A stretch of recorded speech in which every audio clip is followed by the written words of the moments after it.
have Fort Lauderdale, Boca Raton, and we also are very lucky to have Tampa JCC with us in Federation. So welcome everyone. We are very excited to have today Rotem Shachar with us second time.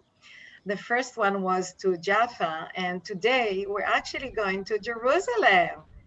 I believe it would be an amazing tour, and we're very excited to have Rotem. Rotem was born in Israel, but grew and was raised in South Florida. So we're all very lucky to have her. And she will talk a little bit about her past and a little bit about what she's doing now. She's a wonderful tour guide, and the stage is yours, Rotem. Yay, thank you, Avivit. Yeah, Avivit went to Jaffa with me. I think you went to Jaffa with me 3 times already, right? So, so we've had some fun exploring together, even if we saw the same thing. So, like Avivit said, I was born in Israel, in Tel Aviv, and my family moved to Miami, Florida, when I was 2 years old. So, of course, I went with them. I went to Beth Torah, the Benny Rock campus, and then once I got old enough, I switched over to the Sinai Academy in Temple Sinai of North Dade. Then I went to the Samuel Shack Hillel Community Day School right next to the Michael Ann Russell JCC. And then I went to public school for high school. I went to Crop. After that, I went to the University of Florida, so I really stayed in Florida my entire life until I moved to Israel. So I was at the University of Florida. I got both a bachelor's degree and a master's degree in soil and water science before I moved back to Israel. I even started a PhD here in hydrology, but after a year, I decided that isn't really for me, and I moved back in with my grandpa to do some soul searching, and eventually I figured out that I want to be a tour guide. I would go every weekend when I was doing the PhD. I would go to visit my family, and I would tell them, "Okay, what are we going to go see today?" And so I figured that this is, really just an extension of that drive to go explore and to go see and to explore it with new people every time. That way, I get to see these different sites again for the first time every time I'm there, which is really neat. So we'll do a little bit of introduction to Jerusalem before we get started with the tour itself. Jerusalem, well, there's so much to do and see in Jerusalem that clearly we're just not going to be able to do it all, not in one tour and not in two and not in three. You can spend, a month in Jerusalem and still not see everything the city has to offer. So hopefully we'll have a lot of upcoming tours in Jerusalem. And so we're starting off in the Old City. Now, to me, when I think of the Old City, I think of a space that is holy to 3 religions. And to me, that's really the highlights of the city. Because for Jews, you have the Western Wall. For Muslims, you have the Dome of the Rock and the Al-Aqsa Mosque. And for Christians, you have the Church of the Holy Sepulchre. And so that's really what we're going to see. It takes us through all of the different quarters of the city as well. So it's a sort of brief glimpse into the quarters while we hit these 3 main highlight areas. Now, Jerusalem is a city that's at least 4,000 years old, if not older, and we will touch upon a lot of different periods of the city's history. So let's get going. We have to get to Jerusalem.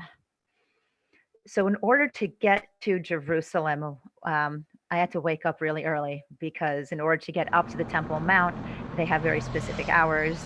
And so I got to watch the sunrise on the way. So the same way we started, if we go to Masada, for example, we'll start off with the sunrise. Then we start here, Jerusalem, with the sunrise. In South Miami Beach, we have we're going to head. We have what? Okay, I didn't really hear what Avivit said, but we're entering through the Jaffa Gate, and it gets its name because Jaffa was the closest large city. And so if you're heading in through the Jaffa Gate, you most likely came from Jaffa, and if you're heading out, that's probably at least a stop on your way to wherever you're going. So it's now 6:30 a.m. and we are walking through the alleys of the old city. And I was actually surprised to see all of these people there because I really expected to be alone. And you can see that all of the stores are closed. So right now at 6:30 a.m., it has nothing to do with Corona. It just is because it's 6:30 a.m. and there's really no reason for the stores to be open. There's not enough people to warrant that.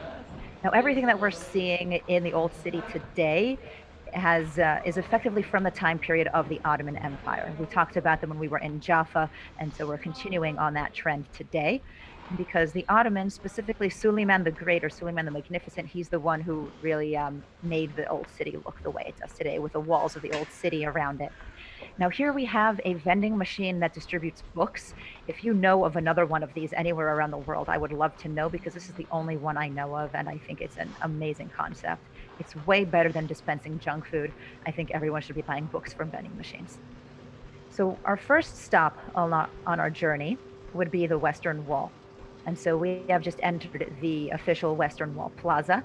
Now, in order to get to this plaza, you have to go through security. We'll be going through security again when we head up to the Temple Mount.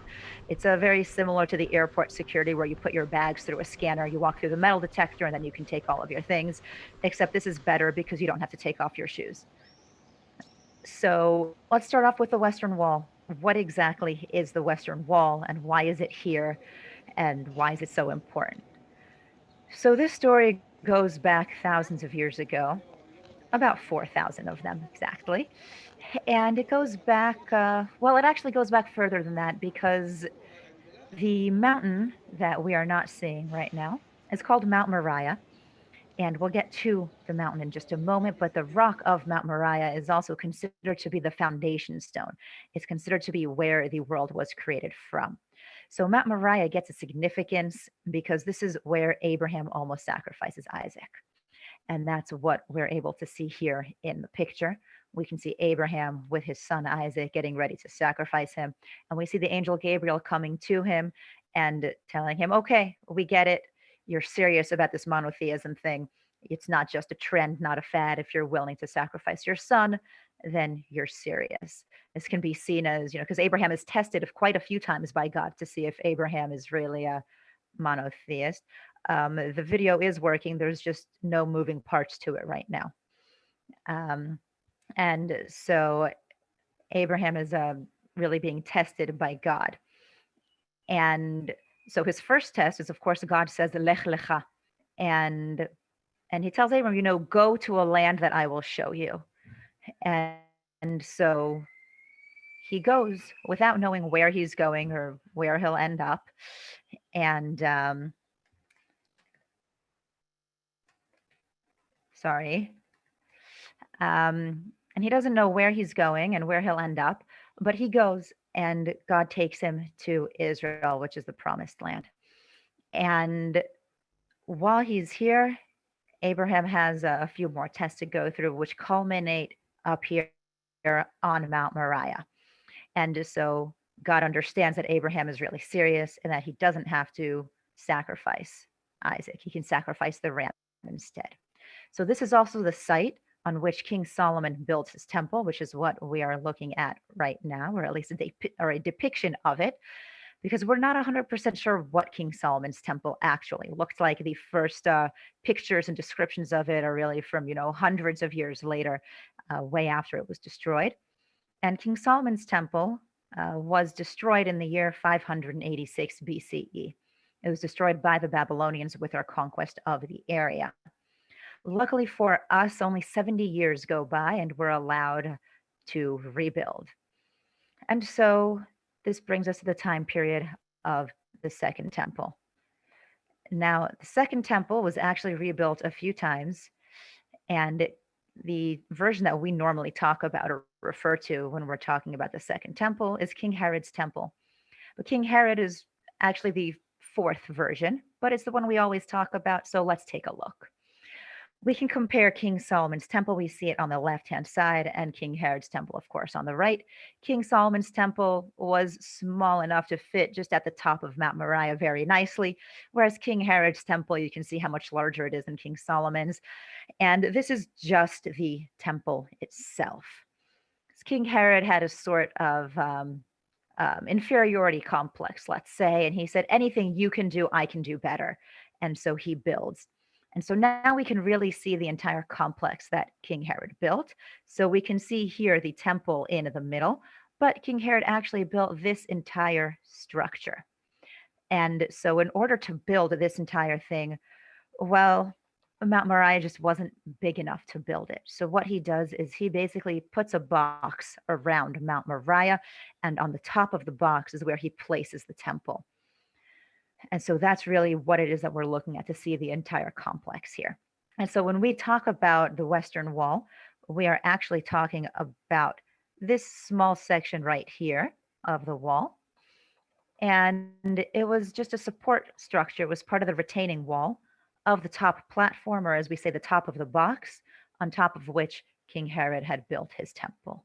So from here, we can see the temple very nicely. And the tall building part would be the Holy of Holies. That's where the high priest would go in once a year on Yom Kippur to atone for the sins of the people.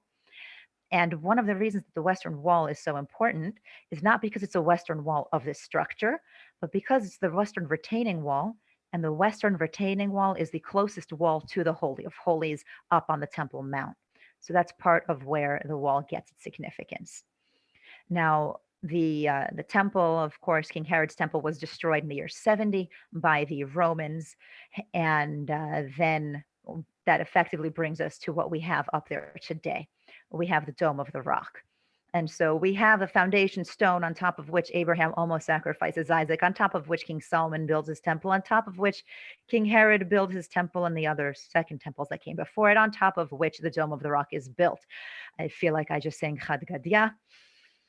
And so that just, maybe gives you a little bit of the complexity of this area. So we have the Western Wall in front of us. Again, we can see the Dome of the Rock coming up from behind it, and that's going to be our next stop once we leave the Western Wall itself. And the ramp that you can see heading up is actually the ramp that we're going to be using to get up to the Dome of the Rock and the Temple Mount. Now, the Western Wall today is controlled by the Orthodox religious authorities. And because it is a holy site, it's a prayer area. And from here, we can see that it's divided between men and women. All the other divisions that we're seeing are new. This is the way to deal with Corona and social distancing to make sure that you don't have too many people in any one section of the Western Wall. And this was actually very frustrating for me because really the same way you can see a teensy bit of the women's section as opposed to the men's section, that's really what the situation is like. And we'll get more into that in a moment because we're actually very lucky that we're on a virtual tour because we're actually going to get to explore both the women's side and the men's side. I came with my partner, Oren, and I gave him the GoPro. And so we'll see the men's side in just a moment. But this is basically the women's section. We can see on the floor they have the little stickers where you're supposed to stand, and this is to help make sure that you're properly social distancing. Now, as you can see, the closer you actually get to the wall, the less you social distance. And so I just went up, put my note in the wall, and went back to my little 2-meter circle. Now, in order to get to the women's section, you walk on down, and then there's security there telling you, well, one, you have to wait in line, and they let a new person in once someone who's praying leaves. And I got really frustrated by this because they had no idea how long that would take. Because, generally speaking, there are always super religious people praying at the wall for hours on end. And it was just a very frustrating experience for me. Now, add to that frustration the fact that all of a sudden I actually got to see the men's side of the Western Wall. And if you don't understand why I'm frustrated, you'll see in a moment.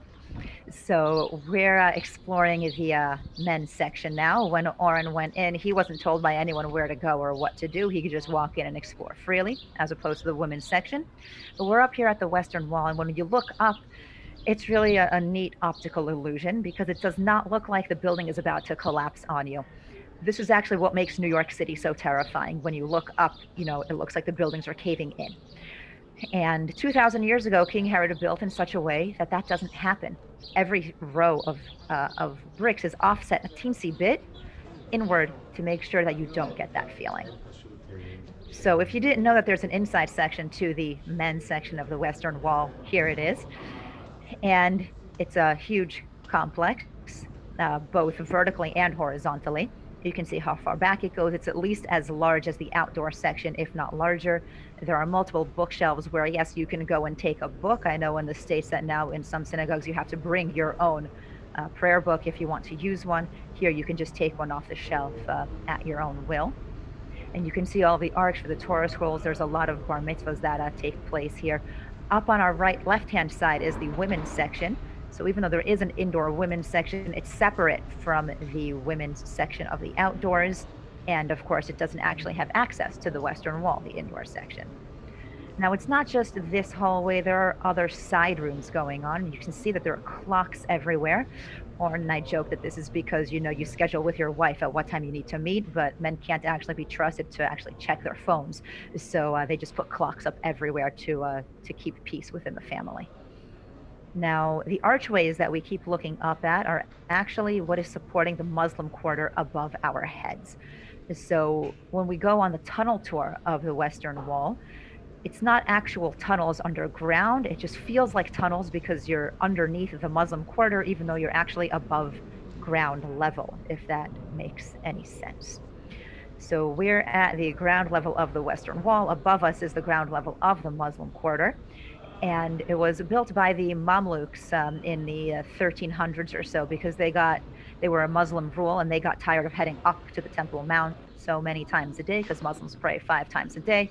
And they said, this is ridiculous. It's too many stairs. We're not going to keep doing this. We just have to make ourselves level with the Al-Aqsa Mosque and the Dome of the Rock. So they did. So we are going to head on back out. And and the men's section, the indoor section, is also air conditioned. So for me, this was overall a very frustrating experience. And what really helped make it better was going to Ezrat Israel, the egalitarian section. So that is going to be our next location here on the tour.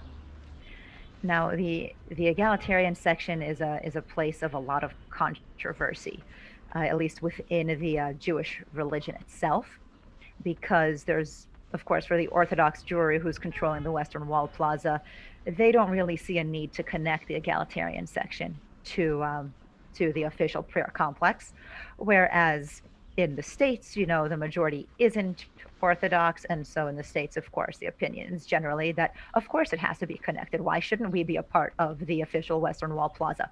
What, you know? And so this is actually a very big point of contention between the Jewish populations here in Israel as opposed to around the rest of the world. And Ezrat Israel right now is sort of located kind of inside the Davidson Archaeological Center, which is a place to explore on another tour. And we can see that they're doing restoration work on the Western Wall. And this is because the egalitarian section does have a small area where you can go down to the Western Wall itself. And last high holiday season, there was actually a rock that fell out of the Western Wall and landed in that area.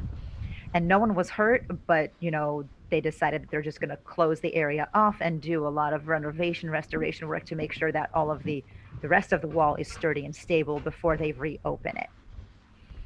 So the advantages of being disconnected from the official Western Wall Plaza, as I experienced it when we were filming, number one is all of the shade. Okay, there's no air conditioning, but there are these lovely umbrellas for shade, which there is not a single drop of at the official Western Wall Plaza. So advantage number one. Advantage number two is these little black boxes, which are for sitting. And there's also nowhere really to sit so much in the Western Wall official complex. So this is advantage number two. And advantage number three is that there's no one here. Now, when the skies are open, there usually is a group or two, but nothing like the crowdedness at the official plaza.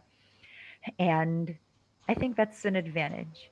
So I feel like I was once in the staunch camp of course, it needs to be connected. This is ridiculous. Right now, we're looking at the path that leads us down to the platform where we can actually access the Western Wall once it will be reopened.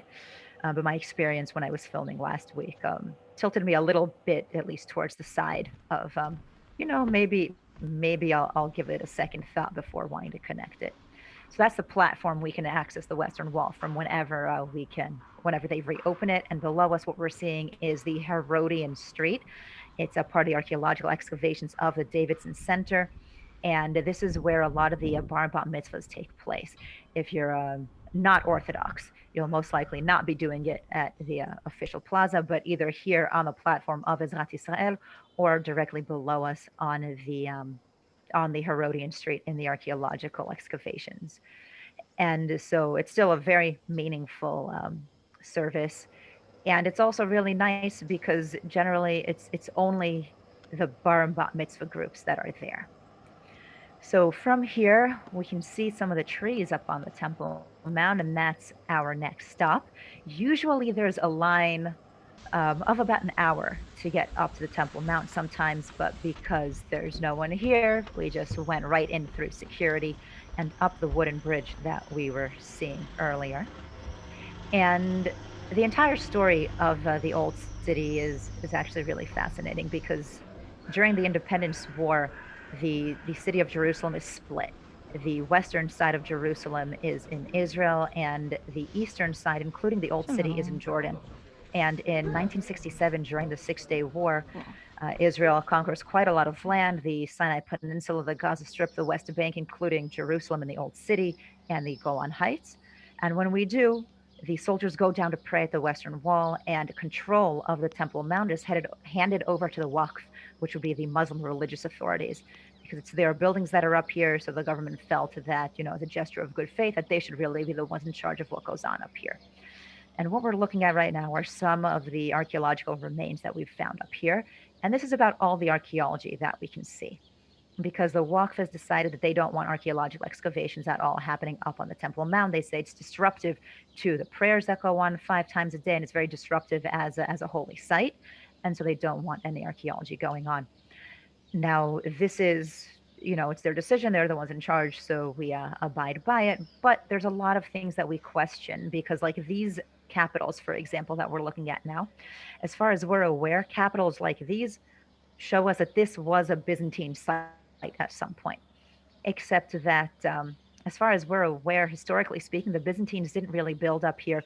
The place was in ruins during the time of the Byzantines because it was really a fulfillment of the prophecy of Jesus that the place would be destroyed. So we don't know what these capitals are doing up here.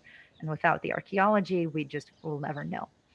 So what we're looking at now is a sort of raised platform, and we can see a niche pointing us in the direction of prayer. That would be to the south towards Mecca and Medina. And these raised platforms function as overflow prayer areas because during the holidays and sometimes even on Fridays, the the mosque is full and there isn't enough room, so people just pray outside. And as part of the purification that Muslims go through, they do a ritual purification, which we'll talk about in just a moment.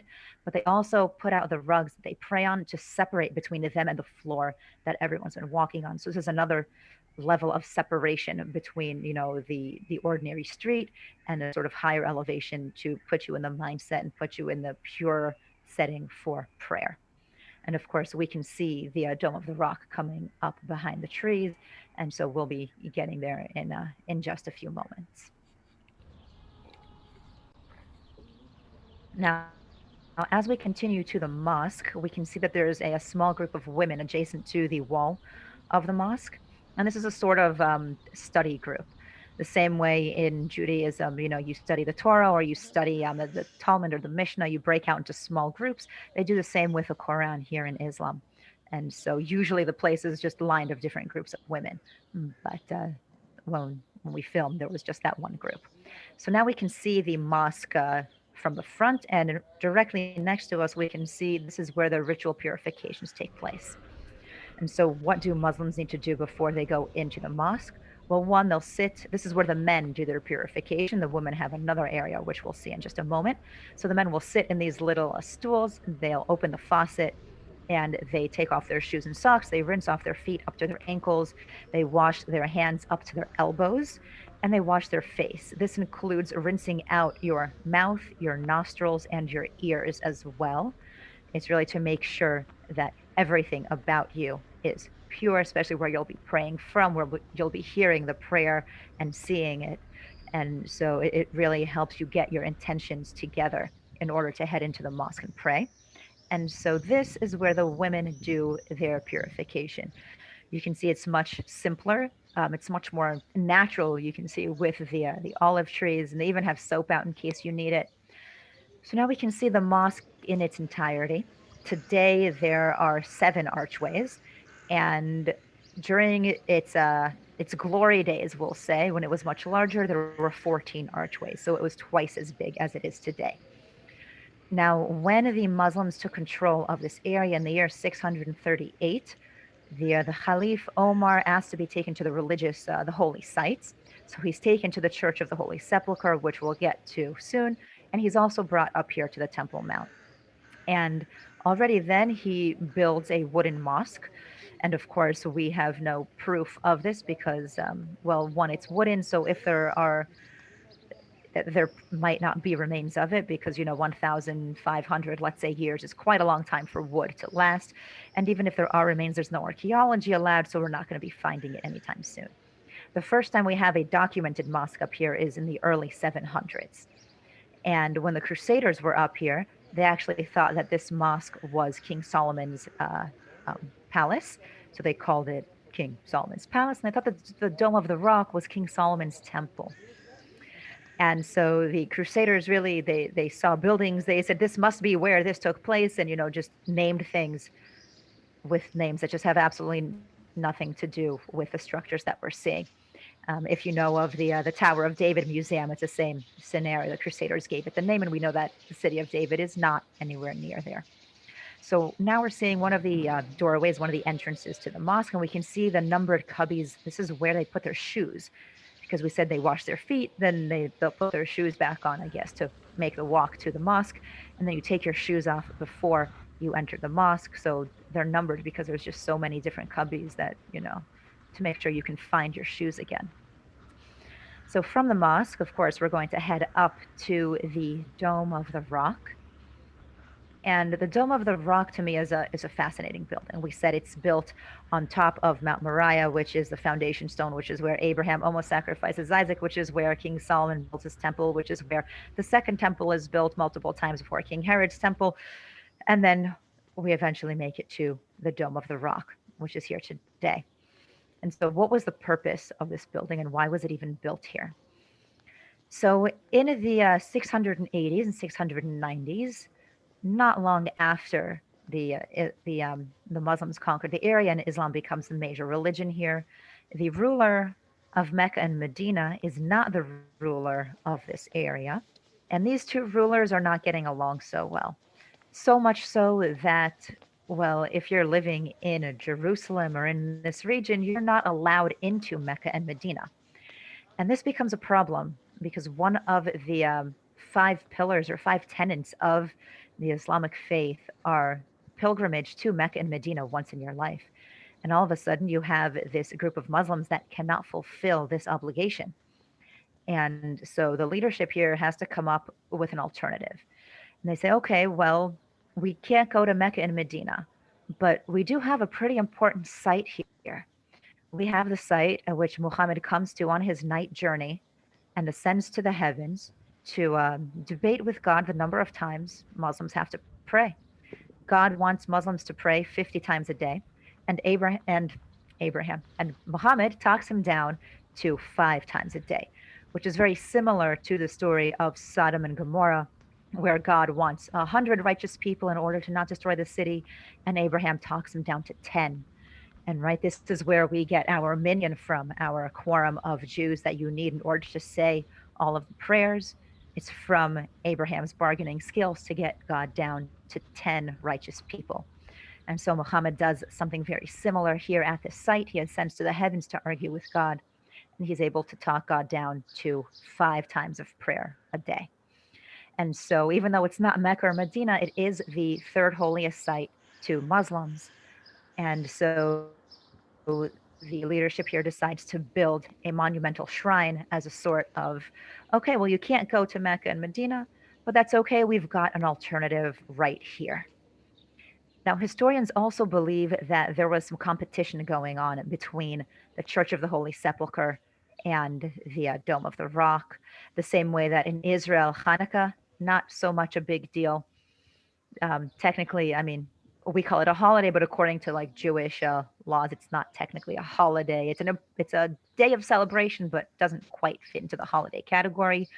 But in the States, it's a much bigger deal. I can tell you exactly why as well, because I went to a public school in first grade, and the day after winter break, when everyone comes back, uh, we talked about all the presents that we received over the holidays. And I went home crying because I was the only one in my class to not receive presents.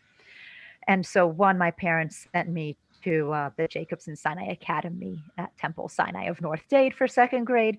But two, Hanukkah all of a sudden became a much bigger deal than it is here in Israel because you have to compete with the holiday of Christmas because of their proximity.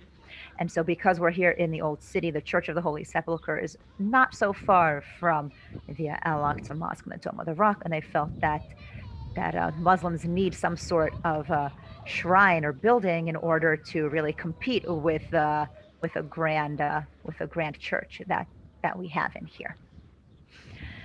Now, so this was really one of the first shrines that were built, probably the first shrine that was a monumental shrine that was built in the for the Islamic religion, but definitely not the last. And and a lot of the times, this entire complex will really turn into a huge prayer area, especially during the holiday of Ramadan, where Muslims will fast for an entire month. There are prayers that go on up here just about every day, and so there's quite a lot of people that will come up here. And not only that, Muslims, even though they pray 5 times a day, they're only obligated to a group prayer on Friday afternoons. So that's really when this area becomes very crowded with people.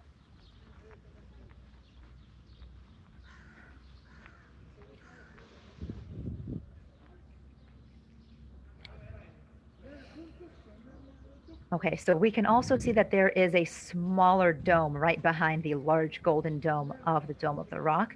And we have a lot of theories as to why it's there. One theory is just architecturally speaking, if they're trying to compete with the Church of the Holy Sepulchre, the church has two domes, so does the Dome of the Rock area up here. And historians believe this because when you measure the circumferences of the two, they're exactly the same as the circumferences on the two domes of the church. Now, another theory is from here we can see in the bottom right-hand corner, I'll circle it if it doesn't disappear. Right here, again, we can see the niche that points us in the direction of prayer. And so historians also believe that maybe people who are coming up here, right? We said that the Dome of the Rock was built in the year 691. And the first documentation that we actually have of a mosque up here is from the early 700s. So that potentially they built this smaller dome to function as a small prayer area when people were coming up here to see the Dome of the Rock for the pilgrimage, to see where Muhammad ascends to the heavens from, that they would have an area to pray in. Now we're just zooming in now, both on the dome, and in a moment we'll see zoomed in some of the amazing ceramic tiles that we have here, because again, the Islam takes its is based on the other monotheistic religions, and so the same way that in Judaism you shall not create idols, and we don't usually create drawings or pictures, the same goes in Islam, and so all the decorations are either mosaics or tiles, geometric shapes, and amazing Arabic calligraphy. And you can see how well thought out it is. Even the rain gutters that are jutting out of the building are decorated in the ceramic tiles. So they really thought of every aspect here of the decoration to make it as decorative and as impressive as possible. And in my opinion, they did quite a good job, because every time I go up there, I just stand there and say, wow. So a few more theories about this smaller dome. Historians also believe that maybe it was a sort of demo. They built a small model in order to show the leadership what the building would look like, and based on what they saw, they decided to make changes before building the larger one. So the smaller dome has 12 sides, whereas the Dome of the Rock itself is octagonal. And so you can see that they made a shift in the number of sides that the building would have. And another theory is that maybe it was used as a place for the call to prayer.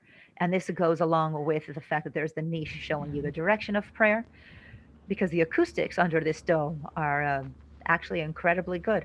So before the minarets and the loudspeakers, I think that they use the acoustical infrastructure of the dome in order to project the call to prayer. And of course, the call to prayer is Muslims pray 5 times a day. Like we said in Jaffa, you hear the call to prayer 5 times a day as well. And so this was really a public service that was done. And so we can see that not only the Dome of the Rock itself is intrinsically decorated, so is not intrinsically, intricately, though I guess maybe intrinsically also, but it's intricately decorated with the tiles and the artwork. And so up here on the Temple Mount, there's really quite a lot to see. And so there's one more place that I want to show you up here before we make our way to the church.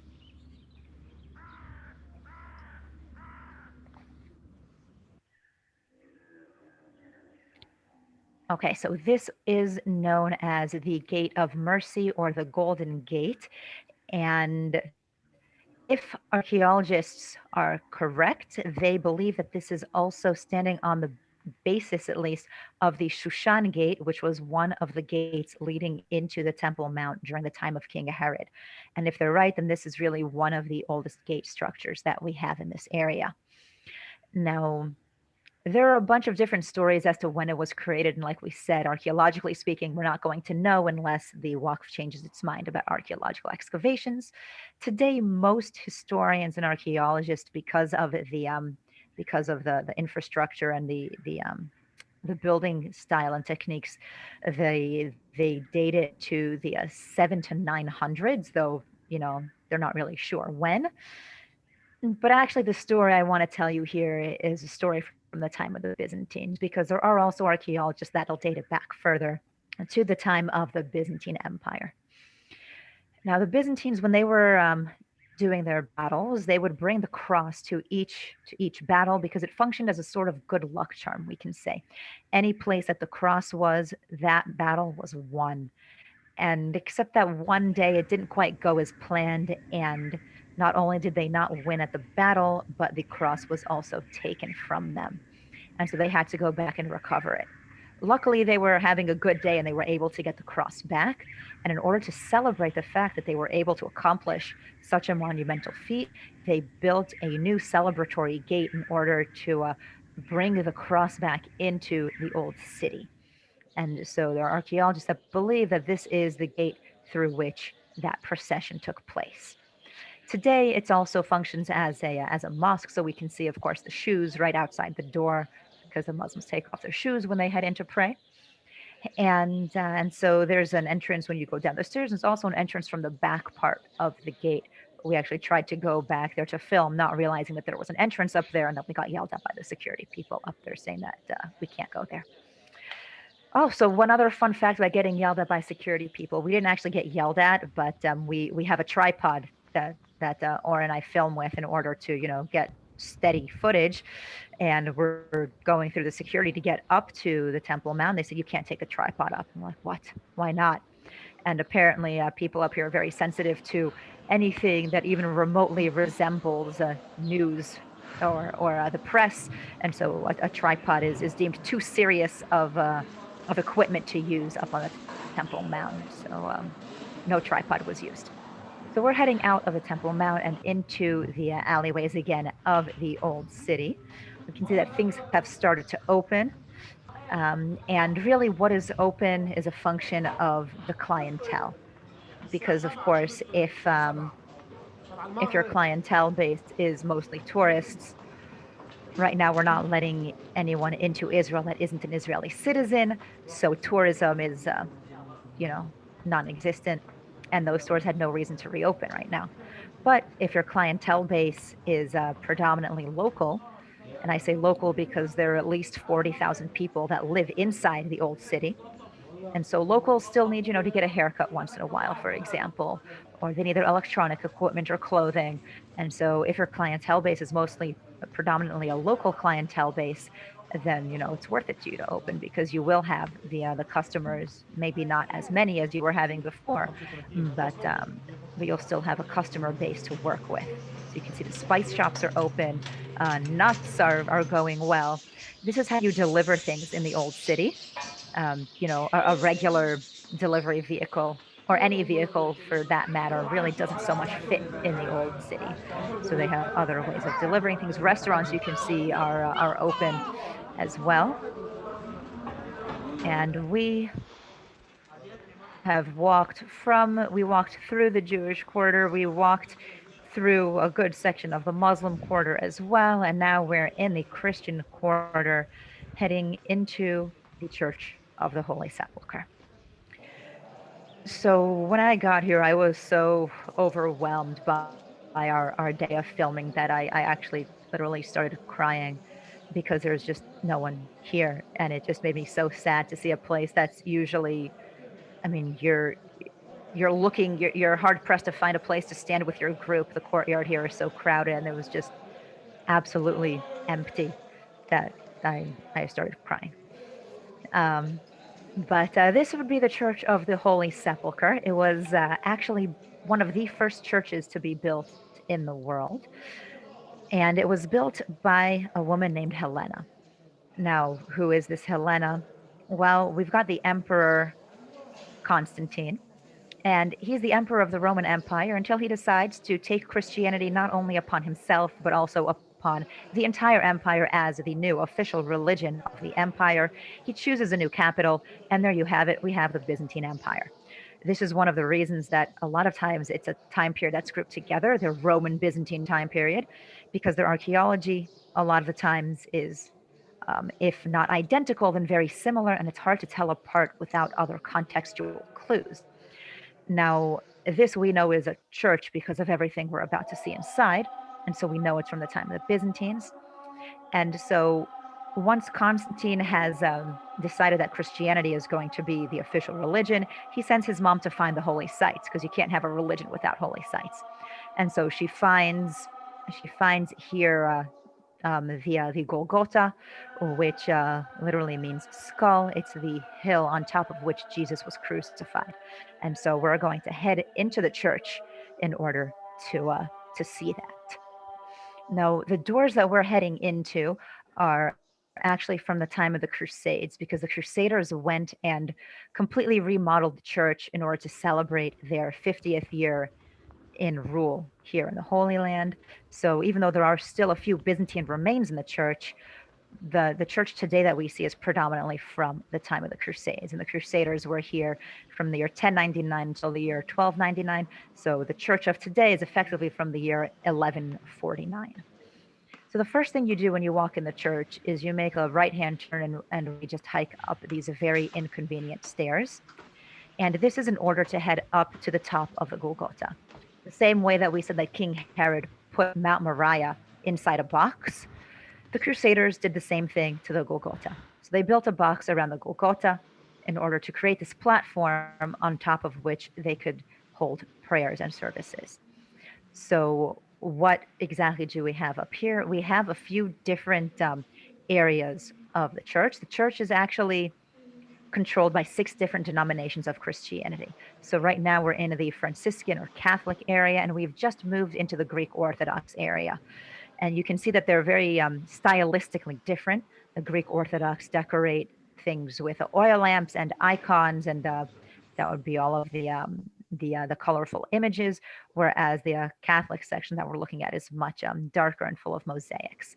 And the mosaic that we're looking at is a mosaic of Jesus being nailed to the cross, because that would be, of course, the let's say the first step in the crucifixion. You have to nail him to the cross, and then the cross is put up right where the niche that this girl's about to head into to pray is located.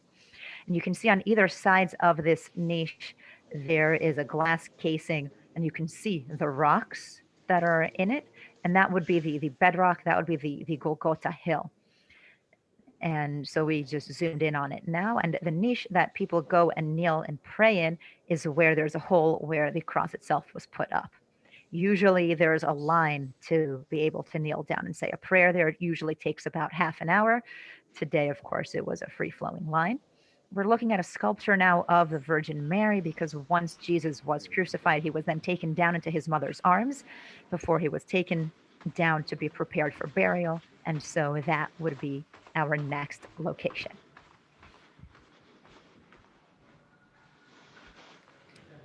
So Jesus was prepared for burial on this marble slab. It's called the Stone of Unction from the preparation and the anointing with oils that's done. At least that was done back then, according to the Jewish tradition. A lot of people were buried first in their burial shrouds and anointed with oils and spices. So it's a very important sight you can see to Christians that come. And in the mosaic, we see Jesus being taken down into his mother's arms, being prepared for burial, and then being taken to the burial cave. So after being prepared for burial, we head to the burial cave. That's our next and final stop here on our tour.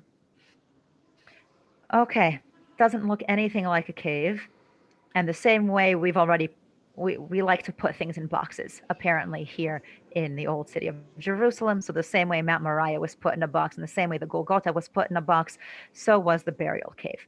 But to put a cave inside of a box, you have to chip away at the rest of the hill and to leave only the cave, and then you build a box structure around the cave. Usually, this barricade is blocking the entrance, but usually there's a line that takes at least an hour that people wait in order to go into the burial cave itself, in order to say a prayer where Jesus was finally buried, and of course where he was resurrected from. Now, just as we were about to leave, we heard bells start to ring, so we picked our camera back up, and we got to watch a small section of a prayer ceremony that was being held. So this is really the ceremony with which we will end our tour.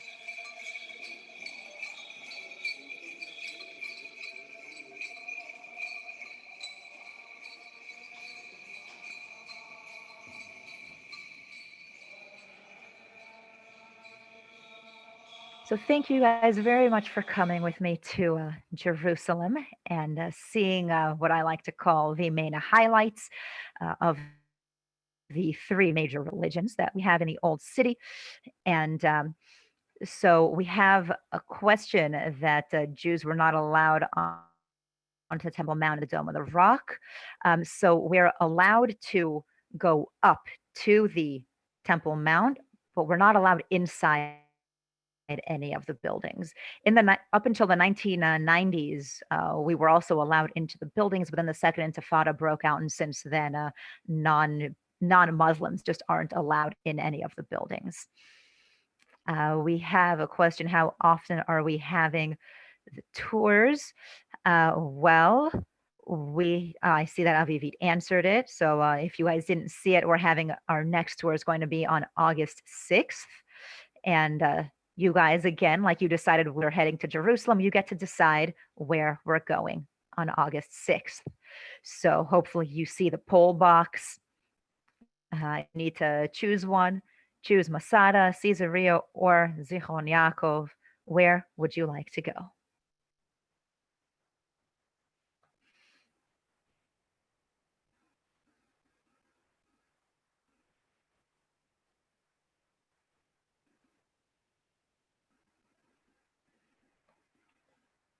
Yeah, and like Debbie said, the egalitarian section of the Western Wall on a Friday night is definitely a place to check out. It's really yeah, you know, next time in Jerusalem, hopefully it'll happen sooner rather than later. Rotem, I think you have a question. Yeah, I see another question now. Yes. So the story of the ladder above the entrance of the church, of course. So you might have noticed, for those of you who didn't notice, above there were two entranceways. One of them had the people going through it. The other one was blocked off. And above the entranceway that was blocked off, there was a little sort of balcony with a wooden ladder up there. And this ladder has been there for, I'm so not good at math. I'm just going to say since let's give it the 1850s approximately. And this is because of a treaty that was signed. It was called the Status Quo Agreement. And what it says is basically that whatever the current situation when the treaty is signed, that's what the major holy sites in Christianity have to look like. So it's not applicable only to the Church of the Holy Sepulchre. It's also the Church of the Nativity and a few of the other sites that are important in Christianity here in Israel. And so there are a lot of implications, like a lot of serious implications to this treaty, because one of the burial tomb recently underwent a huge restoration project, and it took them so much time to get permission and approval for the restorations because of the status quo agreement. And they said, listen, it's just becoming an unsafe structure. We have to take care of it, or else we're just going to have to close it to the public. And that finally persuaded people to get on board. But so it has serious implications. But one of the sillier sides of things we can say is that, someone was cleaning the windows. They hadn't quite put the ladder away, and then the treaty went into effect, and then they were just out a ladder because the ladder had to be left there. And so we actually keep restoring and replicating the ladder because it's a wooden ladder, so it decomposes. But we keep putting a new reconstruction of the wooden ladder up there because there has to be a ladder up there now for the rest of eternity. Okay, I see there's a bunch more questions now. Hold on, can I briefly explain what each of the three options are for the next tour? Of course. Okay, let's start there.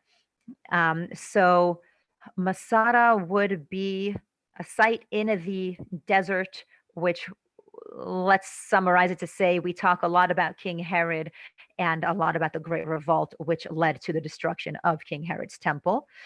Caesarea is an amazing site that, again, King Herod built. So we see a lot of Roman architecture, and then we transition to see also a bunch of Crusader architecture, which is also really neat. And Zichron Yaakov is a little more of a modern history sort of thing, because it was one of the first communities that were built here during the first major wave of immigration during the modern era in the 1880s. So that really takes us to a much more modern sort of history. A little bit about the tunnels under the old city, an anticipated day when Israel starts to reopen to tourists. Sorry. Sure, I can give you Netanyahu's date, which is August 1st, but everyone in the government says that date is based in absolutely nothing, and that it will probably take much longer for Israel to reopen than August 1st. So basically the answer is who knows. The tunnels under the old city, yeah, like we said, that they're from the time of the Mamluks, and really they run along the entire length of the Western Wall. Like we saw, I put a little square on the area of the Western Wall that we normally visit, but the Western Wall is actually about 1/2 kilometer long. And so in the tunnel tours, you really get to walk along the entirety of the Western Wall and see some of the archaeology that has also been excavated there, which is really neat. The tunnel tours are actually offering virtual versions of their tour. So you can sign up for that through their website. But just so you know that when I checked last week, the first available tour was at the beginning of August. So if it's something that interests you, you better book now because they're really popular. What 6 sects of Christianity control the Church of the Holy Sepulchre? Okay, I can usually get 5 out of the 6. So we said that we have the Greek Orthodox and we have the Franciscans, which are the Catholics. We have the Ethiopians, we have the Coptics, we have the Assyrians, and there's another one. And it's funny because I can never tell you all 6. I will always be able to tell you 5 out of them, but each time I will tell you a different 5. So I know that all 6 are in here. Just getting all 6 out at the same time is apparently not possible. I don't know why. Oh, yeah, that's it. Armenian. Yeah, good job, Susan. See, and usually I remember Armenian. Usually it's the Assyrians that I forget are the Coptics. But apparently it's the Armenians this time that I didn't get. So good job. Hey, wait, no, it's gone. Okay. Let's see. Okay, so I think that is all of the questions. That's it. But do we Is the have poll over yet? Do we know where we're going? Ross Family JCC? Do we have? Yes, we do. Masada it is. Okay, guys. See Yes, you on we're going to August Masada. 6th at Masada. August 6th at 5 p.m. And if anyone would like to see a recorder too of the Jerusalem one that we just had, it will be on YouTube and will be posted on our Facebook. You can just press the link and watch it again. Thank you so much, Rotem, for being with us and taking us through Jerusalem and all the beautiful sites there. Thank you for having so me. much. See you next time in Masada. See you next time in Masada.